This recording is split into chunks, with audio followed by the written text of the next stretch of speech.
J'étais sur une pente ascendante de ouf dans cette putain de dépression burn-out que je suis en train de vivre depuis des mois. Ça fait une semaine, j'étais trop fier de moi. Le soir pour le matin, je me faisais une liste de tâches à faire le lendemain. Donc je me mettais faire le ménage, prendre un petit déjeuner, parce que même le petit déjeuner c'était compliqué, parce que je me réveillais à 11h, je restais dans le lit, je prenais pas de petit déjeuner. Donc là je me suis bien mis comme tâche prendre son petit déjeuner, faire le ménage, faire du sport, contacter des gens pour promouvoir mon application de santé mentale, quoi d'autre, faire à manger, donc vraiment bonne pente ascendante, et je faisais toutes ces tâches. Faire ma vidéo YouTube tous les jours, ça j'arrivais bien à la faire aussi. Et j'étais très content, je me suis dit, ah, enfin j'arrive à avoir une routine et je me sens bien. Je me sentais pas à 8 sur 10, mais je me sentais à 5, 6 sur 10. Ce qui est pas mal quand même. J'ai même une journée à 7 sur 10, parce que je traque mon humeur tous les jours, et j'ai une journée à 7 sur 10. Hier, on était sur cette pente ascendante, je suis content, je me dis, allez, vas-y, je vais faire une super salade à manger, donc je fais ma salade, ma copine la trouve excellente, je vais au sport, je fais ma séance, ça se passe très bien, je rentre à la maison et je me dis, je me sens encore en forme, je peux refaire une séance de sport, je suis en pleine forme, je repars faire une séance de sport, erreur totale.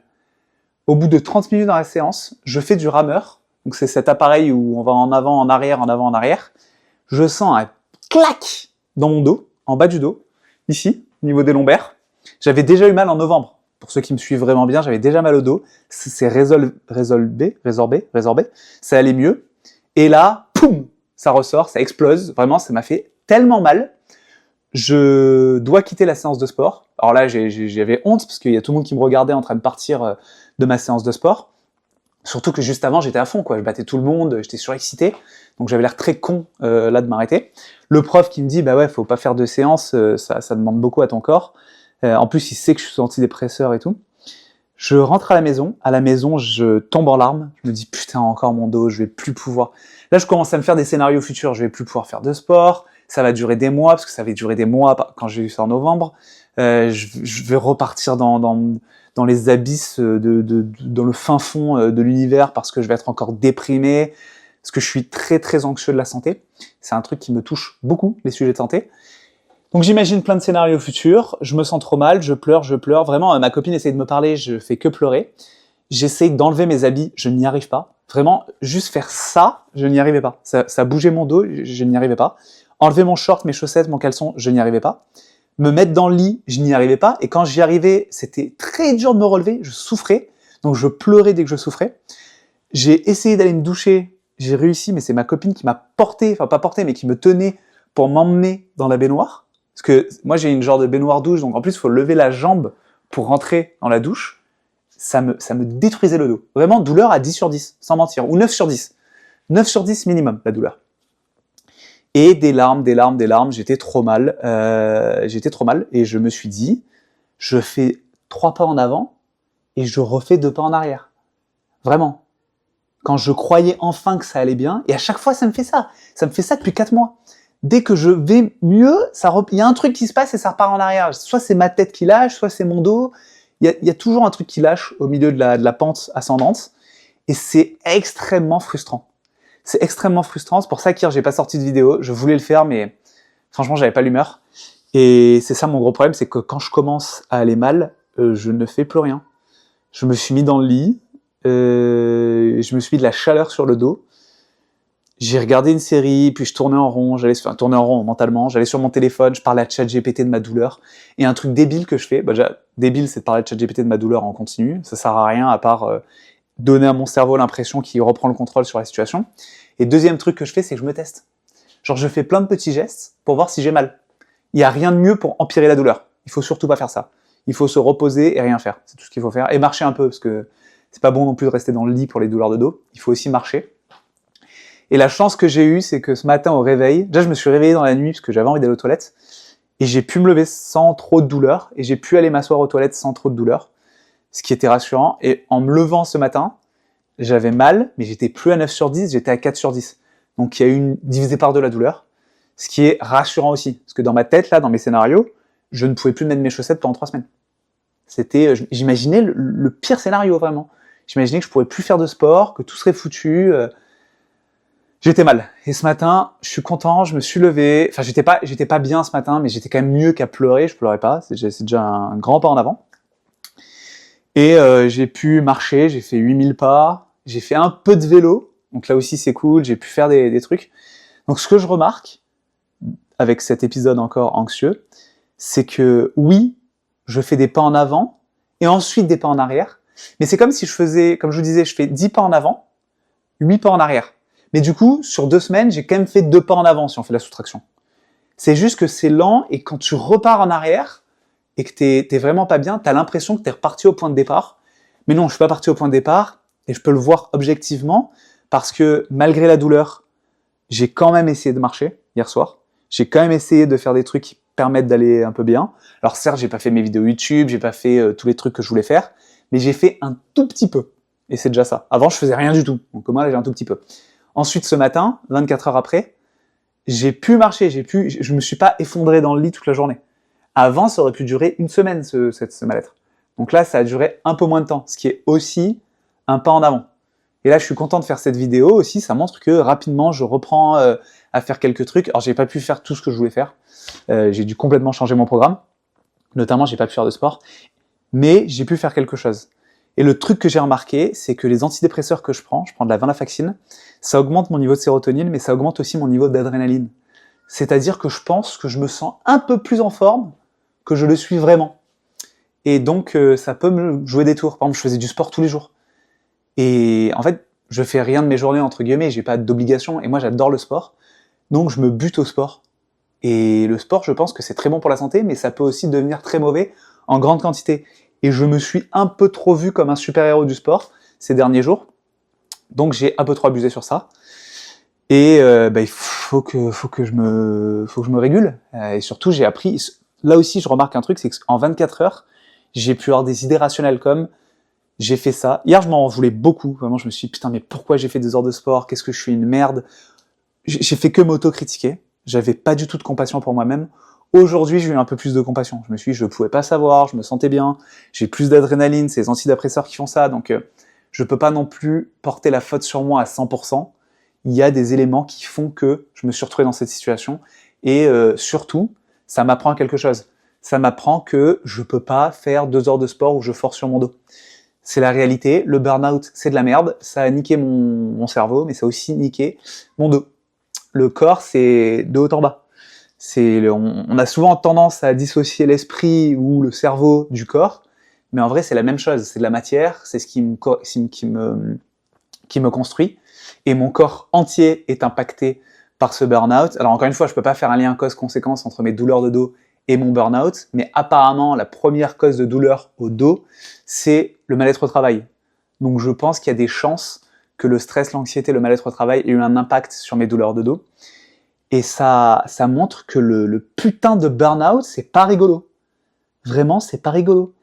Et quand je me revois, quand j'ai eu mon premier arrêt de travail de 6 semaines, et je me disais, putain, mais dans 6 semaines, je dois retourner au travail, et j'irai peut-être mieux, mais qu'est nenni. 6 semaines, c'est rien, parce que même 4 mois, ça suffit pas. Là, je vais voir ma médecin jeudi, je vais devoir encore lui raconter que ça va pas, quoi. Je vais pas en pleine forme. J'aimerais bien avoir un mois de vie normale. Un mois où je vis les tâches, j'ai pas de douleur ou quoi. Genre là, j'ai mal au dos quand même, je suis obligé de me poser un peu sur le four. Un mois où j'ai pas mal au dos, un mois où j'ai pas d'anxiété, pas de larmes, parce que je pleure quand même tous les 10 jours environ. C'est pas un truc, alors je comprends que dans la vie on pleure, mais je comprends pas forcément qu'on pleure tous les 10 jours. C'est pas idéal. Voilà, c'était un petit update de ce putain de burn-out. Désolé, je l'appelle putain de burn-out parce que ça me tue. Ça me tue. Je vais me servir un verre d'eau. Je comptais cuisiner et vous parler, mais je me suis retrouvé à vous parler sans cuisiner. Et je voulais faire une vidéo à la base sur c'est quoi ma boussole dans ces moments d'anxiété. Parce que j'ai quand même une petite technique. Alors encore une fois, c'est pas tout ce que je dis dans les vidéos. Je veux pas qu'on croie que c'est une recette magique pour que tout le monde aille mieux. C'est un truc qui, moi, m'aide. Ça peut peut-être aider certaines personnes, ça coûte rien de le faire, ça fait pas de mal du tout. Mais si les gens qui m'écoutent vont pas bien, ne prenez pas mes conseils comme des recettes magiques, vraiment pas. Je le répète, je ne vends rien, je ne vends aucun conseil, je suis sur YouTube pour démocratiser la santé mentale et pour que ce qui se passe dans ma tête, ce qui se passe dans mes pensées, soit en public pour que les gens se sentent moins seuls. Et surtout, pour recommander aux gens qui vont vraiment mal d'aller voir les bonnes personnes qui sont experts dans la santé mentale, psychologues, psychiatres, médecins généralistes, qui sont là pour aider quand ça va pas. J'ai une personne là qui m'a contacté, parce que j'ai posté sur Facebook mon histoire en anonyme, parce que je voulais pas que les gens voient mon prénom. Puis je voulais faire de la publication pour mon application de santé mentale, parce que je suis sûr qu'elle peut être trop cool pour certaines personnes. Pour ceux qui connaissent pas, ça s'appelle Nonori sur l'App Store et le Play Store, et que j'offre gratuitement aux gens qui ont vraiment besoin. Il suffit juste de m'envoyer un message et l'application elle est gratuite. Donc c'est pas un business juteux du tout. Donc j'ai posté sur Facebook pour faire un peu la promotion de ça et raconter mon histoire. Et il y a une dame qui m'a contacté et elle me disait qu'elle voyait un naturopathe et un coach en dev perso. Et en vrai, ça me fait un peu mal de lire ça parce que c'est pas des professions spécialisées dans la santé mentale. Quand ça va vraiment pas, déjà le mot dev perso, moi il me sort par la tête. Dans dev perso, il y a perso, alors que souvent le problème ne vient pas que de toi quand tu as un problème. Et naturopathe, c'est moi, j'en ai parlé dans d'autres vidéos, moi, je crois dans les trucs qui ont un consensus scientifique. La naturopathie, il n'y a pas de consensus scientifique. Je comprends que certaines personnes puissent se sentir aidées par des naturopathes, mais je ferai plus confiance à des trucs qui sont validés par l'ensemble de la science dans la psychologie et la médecine. Je recommande pas du tout d'aller voir des métiers un peu en dehors des lignes, j'ai envie de dire. Je bois. Et je vais couper mon oignon. En fait, je vais rester avec vous. Je vais couper mon oignon et je vais rester avec vous. S'il y a quelqu'un qui veut partir, n'hésitez pas à partir. Parce que ça va être très long là. Je cuisine avec 2 mains gauches. Donc j'espère déjà que je vais pas me faire mal en cuisinant. Mais surtout, j'espère que je vais pouvoir parler de choses intéressantes et en même temps couper mes oignons. Est-ce que je vais pas d'ailleurs changer un peu la caméra? Ouais, voilà, j'ai changé la caméra. Et j'ai fait une vidéo hier, avant-hier du coup, parce que hier j'ai pas fait de vidéo, où je parle de la personne qui m'a fait un commentaire qui m'a fait pas du bien du tout, et qui m'a un peu empiré ma santé mentale, et j'ai eu quelques commentaires, en fait tous les commentaires de cette dernière vidéo là étaient trop gentils, et ça m'a fait beaucoup de bien. C'était 4-5 personnes qui ont commenté, je pense qu'ils regardent ma vidéo, et je voulais vraiment les remercier, ça m'a touché. J'étais émotif en voyant tout ça, et comme quoi, là où je suis super content, c'est qu'il suffit de pas beaucoup de monde, finalement, pour avoir un impact positif sur les gens en général. Je me suis dit que j'allais continuer à faire des vidéos YouTube. En fait, je vais continuer à en faire tant que ça me motive, tant que... Ma motivation derrière ça, c'est vraiment que les gens se sentent moins seuls, et j'ai l'impression que les gens se sentent moins seuls grâce à ces vidéos. Donc c'est vraiment bien. Puis aussi, il y a un gros truc égoïste derrière ces vidéos, c'est que moi, ça me permet de rationaliser mes pensées. Parce que quand je parle à la caméra, c'est comme s'il y avait le moi rationnel qui prenait un peu plus d'espace. Et je peux... Genre, je vais difficilement pleurer face à la caméra et être très anxieux face à la caméra. Donc c'est comme si face à la caméra, je pouvais raisonner mes pensées anxieuses.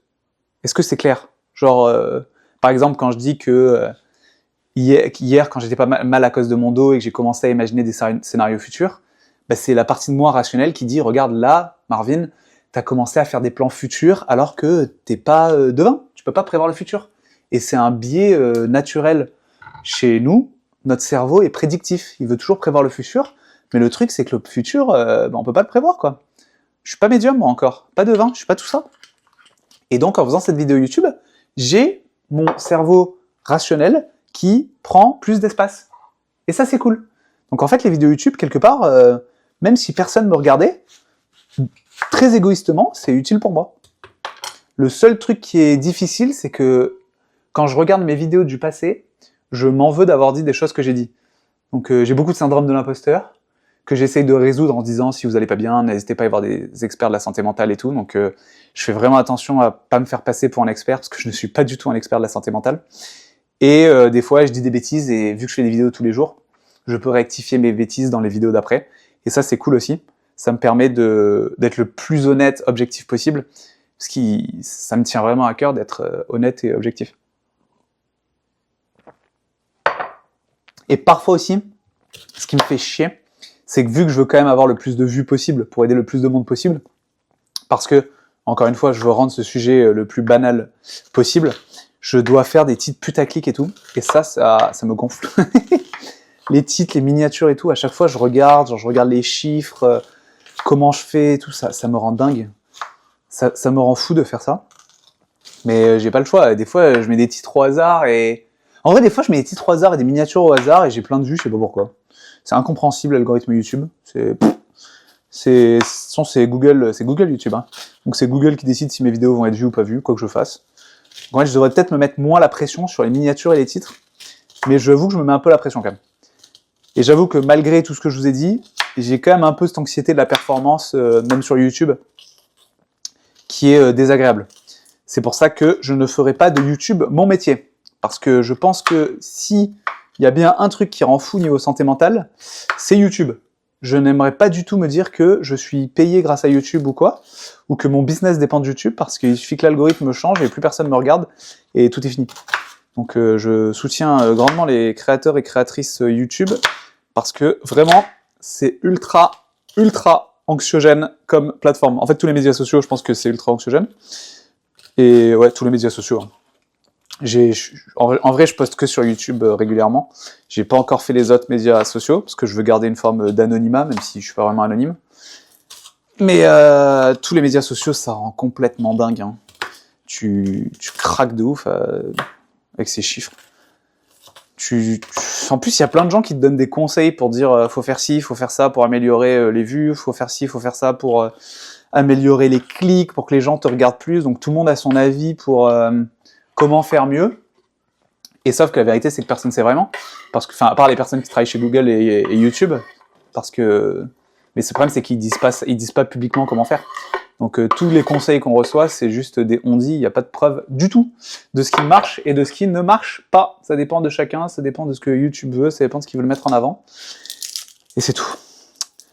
Et ce soir, c'est la course d'orientation de Koh Lanta. Je suis un grand fan de Koh Lanta, je l'ai dit dans d'autres vidéos. Je postule à Koh Lanta depuis quand? Depuis 12 ans, depuis mes 18 ans, ça fait 12 ans. Je n'ai jamais réussi à passer l'étape du premier appel téléphonique avec la prod. Mais j'adore ça. Et ce soir, on a une amie qui vient voir Koh Lanta, une amie qui est végétarienne. Donc, on fait un plat végétarien. Donc là, je fais oignon, je fais revenir mes oignons avec de l'ail. Et ensuite, je vais mettre du bœuf haché végé. Ça, c'est un de chez Walmart. Donc, si vous êtes en France, vous n'avez pas Walmart. Mais en vrai, il y a plein de marques qui font ça, je suis sûr, en France. C'est pas mauvais du tout. Alors, je trouve que le bœuf haché en végé, ça n'a pas trop le même goût que le bœuf haché non végé. Notamment le gras, il n'y a pas le même gras, donc ça change le goût. Mais quand même, c'est pas mauvais. On mange de plus en plus de produits végés, genre des poulets végés, la viande hachée végé, surtout poulet végé.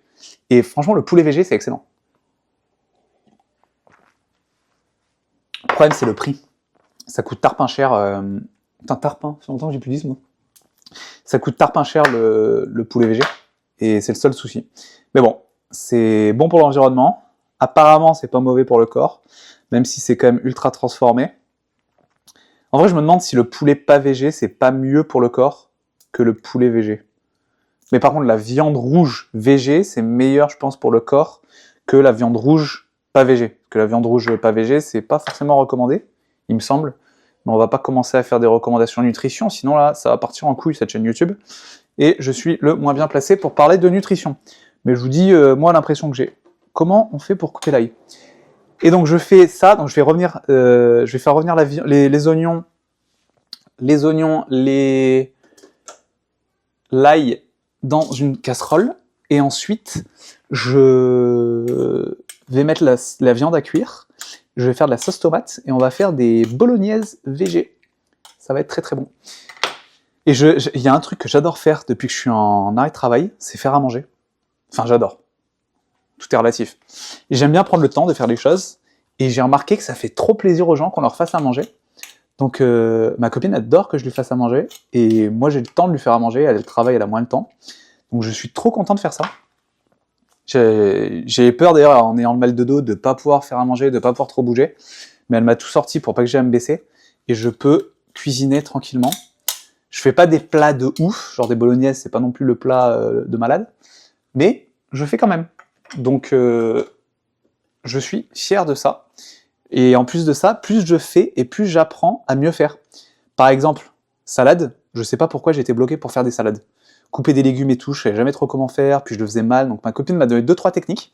Et depuis, j'ai fait ma première salade, donc je l'ai faite hier, ma salade. Et je compte faire encore plus de salades, parce que j'ai découvert des façons, genre par exemple, les courgettes, je les fais avec l'économe.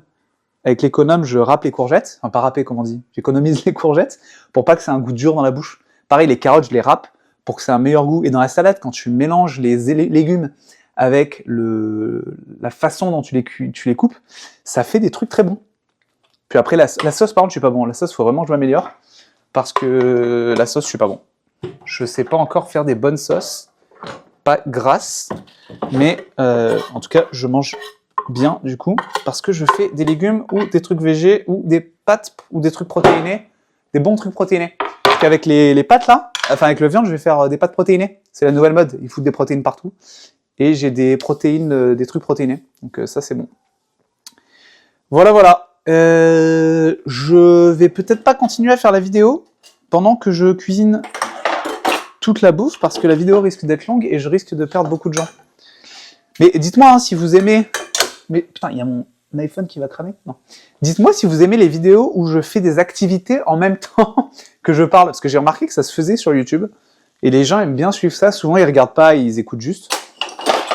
Mais s'il y a des sujets qui vous intéressent ou quoi, que je peux parler en cuisinant, why not, non? Moi, ça me permet de faire deux choses à la fois, et ça me permet, je trouve que c'est moins awkward. C'est beaucoup moins gênant de faire ça que de parler seul face à ma caméra. Genre, j'ai une activité à faire qui est agréable. Tant que j'arrive à me concentrer. Là, j'ai réussi à me concentrer sur couper les oignons, couper l'ail et ne pas me faire mal, tout en parlant à la caméra. Ce qui est quand même exceptionnel. Et d'ailleurs, je voulais faire aussi un bisou à mon neveu, parce que mon neveu, il a... Ah putain, j'oublie toujours l'âge de mon neveu, mon petit neveu. Je sais jamais s'il a 13 ou 14 ans. Mais bref, je sais jamais l'âge des gens, en général. Mais il a regardé mes vidéos, et il a commenté ma vidéo, la dernière vidéo, il est trop gentil. Il m'a même expliqué ce que ça voulait dire je slay. Parce que je savais pas ce que ça voulait dire je slay. Et il m'a dit que je slay, ça veut dire je suis beau, je suis classe, je suis beau. Genre je slay, c'est je suis bien quoi. Voilà. Bon, je suis pas sûr d'avoir très bien compris la définition, je crois. Mais voilà. Parce que Thibaut InShape, il avait dit je slay, donc j'avais cité Thibaut InShape dans une de mes vidéos. Et je ne sais pas ce que ça voulait dire, donc il a vu la vidéo et il m'a dit ce que ça voulait dire. Donc je suis très fier de ça. Merci Nolan, tu gères. J'espère que tu vas continuer à regarder mes vidéos. C'est en train de cramer complètement. Voilà, comme quoi je ne peux pas tout faire. Je reste un homme très peu capable. Voilà, on va mettre ce truc là. Bon allez, je vais pendant que ça cuit. Je vais dire pendant que ça brûle, mais non, faut pas que ça brûle. Pendant que ça cuit, je vais exporter la vidéo et la planifier pour qu'elle sorte demain. Si vous venez à peine de me découvrir, moi je suis Monsieur Carabissou, je fais des vidéos presque tous les jours pour parler de ma santé mentale, de mon cerveau qui déraille, de mon burn-out, de tous les sujets qui me passent par la tête. Et je publie régulièrement, donc n'hésitez pas à me suivre, à commenter, à partager mes vidéos. Ça me fait plaisir, comme je l'ai dit, plus on parle de santé mentale, surtout dans le milieu professionnel, et surtout chez les mecs, parce que les mecs ils parlent pas de santé mentale, les mecs ils pleurent pas, les mecs vont bien. Je n'y crois pas, donc n'hésitez pas à partager pour qu'on se sente tous moins seuls. Merci beaucoup. Ciao, bye.